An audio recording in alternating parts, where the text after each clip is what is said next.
Hello, everybody. In my ongoing review of bad 1980s science fiction movies, I'm going to go all the way back to 1980 and the sci-fi comedy Galaxina. It was distributed by Crown International Pictures, written and directed by William Sachs, and it stars Dorothy Stratton, who was the Playboy Playmate of the Year in 1980 and unfortunately was murdered about a month or two after this film came out by her ex-husband. It also stars Avery Shriver, uh, Stephen Mocht, James David Hinton, Lionel Smith, Ted Hornino, and voice work by a guy named Tad Kaplowitz, who plays a character called the Rock Eater, and a couple other characters. And it's a story about, it takes place in 3008, and it's the adventures of the International Space Police cruiser Infinity, which is captained by Captain Cornelius Butt, who's played by Avery Shriver, and Sergeant Thor is played by Stephen Mocht, and Sergeant Buzz McHenry, played by James David Hinton, and Sam Woo, who's played by Todd Hornino, and Lionel Smith is kind of a guy who has bat wings, but they don't work, and he's always kind of complaining. And he and Todd Hornino are sort of the lower members of the crew, and Galaxina, who is their robot, and also a prisoner that they have called the Rock Eater, is a little furry, kind of Muppet-like creature who literally eats rocks. And there's a scene where Avery Shriver is throwing rocks at him and hitting him with it. And he says, "Oh, I bet you this is how you get your rocks off." And he's making like a lot of bad jokes like that. Um, and they have him in the brig. And he ate the princess's crown jewels. That's funny. Um, so they're on this patrol and they encounter you see a scene where they're having dinner, and their dinner is pills. They're the chicken flavored pills, and they're served by Galaxina, and she's very beautiful, but she has a shock field and people aren't able to touch her, and she also doesn't speak. And I think Stephen Mock says, "You're beautiful, I have to touch her," and he gets a big shock, and he says it was worth it. And uh, Avery Shriver is dissatisfied with the pills. He wants to eat this egg that he found somewhere on another planet. They tell him, "Oh, I don't think you should eat that." Stephen Mock saying, "Don't eat that. You don't know where it's been." He says, "Oh, never, whatever." And he cracks it open. There's a kind of disgusting green goo inside, and he eats it anyway. And he says, "See, I'm fine." And he takes a sip of wine, and he starts choking. And they go, "Quick, hit him!" And they're like punching him. And then finally, I think Buzz punches him in the stomach and he pukes up this little alien that races across the table. And he goes, "Oh God, that's disgusting!" Obvious parody on Alien. Um, then they encounter basically a speeder. Zooms past them in a hawk-shaped ship, and his name is Mordrick from Ordric. That's obviously a joke on Mork from Ork. He's kind of got this robotic-looking face with like 6 red eyes, and he engages them in a brief laser battle, which neither one of them really does anything because they're both have shielded ships, and he escapes. Uh, then they receive a message from Earth, which is conveyed by a very sexy woman who has 3 breasts, and this is way before Star Trek, so apparently that's kind of an old saw in science fiction. And she appears as a hologram, but somehow Buzz and Sergeant Thor can touch her, and they're like feeling her off. And Avery Shriver comes in and says, "Oh my God, I've never seen such a disgusting prurient display in my whole life. What do you want?" And she says, "Oh, I got a message for you from the Earth President." Earth President comes on, and he says, "You're being assigned to a new mission. You have to go to Altair 7 to find a guy named Frank Future and recover the Blue Star." And every time someone says the words Blue Star, a kind of heavenly choir goes, "Oh!" And they look around, "Who did that? Who's saying? Who is that?" And they don't know. And that gag plays throughout the whole movie. So they're going to have to go. And before they go, they make a brief stop at what's basically a space brothel. And it's run by this lady named Miss Kitty, who's like hideously ugly, but he said, "Oh, I'm glad I see you got some oith cola. That's good because we don't take oith yen no more because it's too unstable." That was great. That person is also voiced by Herb Kaplowitz, who also voices the Rock Eater.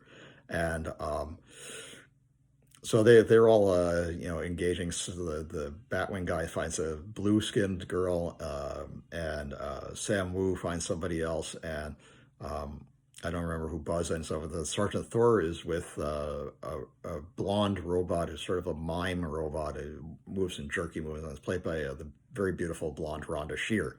And back on the Infinity, we see that Galaxina is observing this, and a tear rolls down her cheek, even though she's not supposed to have any emotions.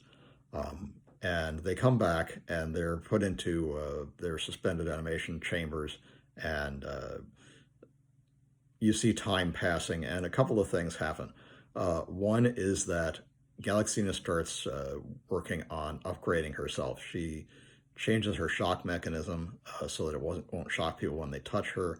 She raises her skin temperature so that her skin is now warm to the touch, and she learns how to speak and creates a very feminine voice for herself. And she goes down and looks at Sergeant Thor from time to time and tells him, "I love you, Sergeant Thor." And the other thing that happens is the little alien creature that escaped from Avery Shriver's mouth has grown up, and it thinks Avery Shriver it's his mother. And he goes to this chamber and sees him and says, "Mama," and punches some of the buttons on the cryosleep mechanism, and something goes wrong. So that when everybody wakes up, everybody else after 27 years is still young, and Avery Shriver is an old man. He's got a beard that goes like down to his feet, and he's all confused and doesn't know where they are, what they're doing. He says, "Let's go get a pizza." And, "Are we in Philadelphia?" And he's all mixed up. They decide, the crew, that decides that they're going to send Galaxina down to the planet they land, but they can't go out because the local residents are hostile to humans, and she's a robot, so it won't matter. So she's going to go look for Frank Future. She goes into this town that looks like something out of a really bad Hollywood Western set, including the flat-fronted buildings and things that are kind of falling apart, and goes into what's called a human restaurant. Well, it's not a restaurant for human people to eat in. It's a restaurant where they eat humans. They have things like iced cream, IEYE said cream, and lady fingers, which are literally ladies' fingers.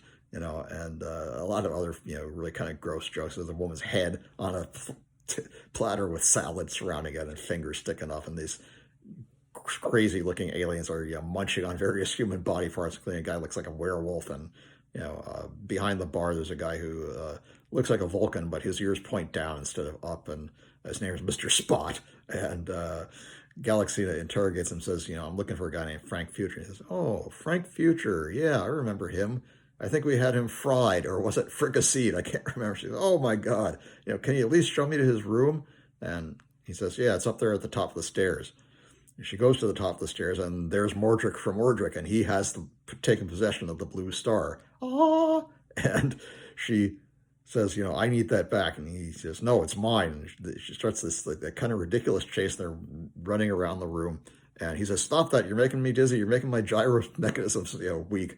And she grabs it and it's away from him and starts dancing around. And he collapses, so she runs out into the street with it.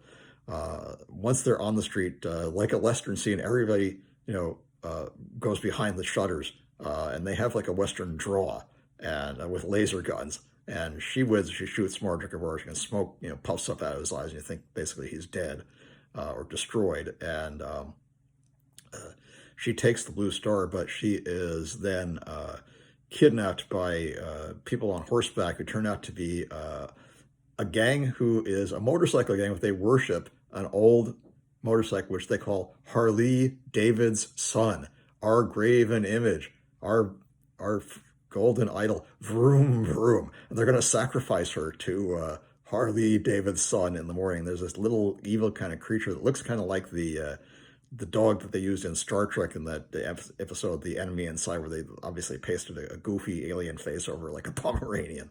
And this thing looks kind of the same. It's got this weird little horn. That's what they're going to sacrifice her to. Meanwhile, because she hasn't come back, Sergeant Thor and Sergeant McHenry decide they're going to go find out what's going on. Against advice, they go into town, and they go into the human restaurant and discover that she's not there.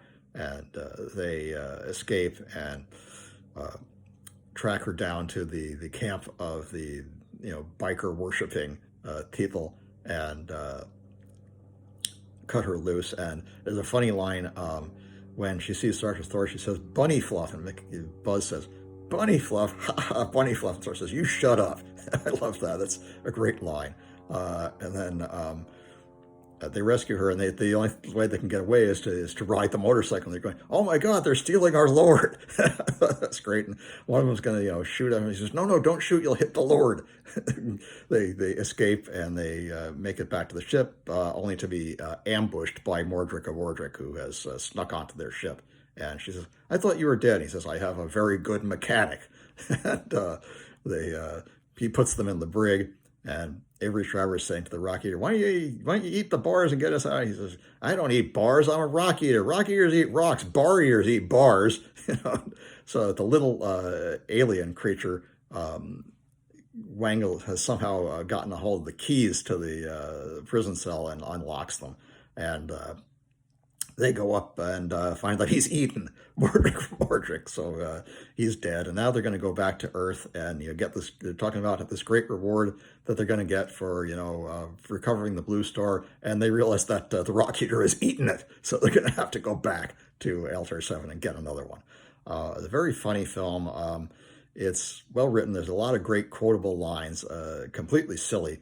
Unfortunately, Dorothy Stratton only did one other movie, which I think was a serious movie, and she was starting to be tutored by no less than Peter Bogdanovich, who had fallen in love head over heels for her, and even wrote a book after her death called The Death of the Unicorn, which is about her. As I said, sadly, her jealous ex-husband murdered her and then killed himself in 1980. But you should still check out the movie. It's very worth watching and fun, and I recommend it.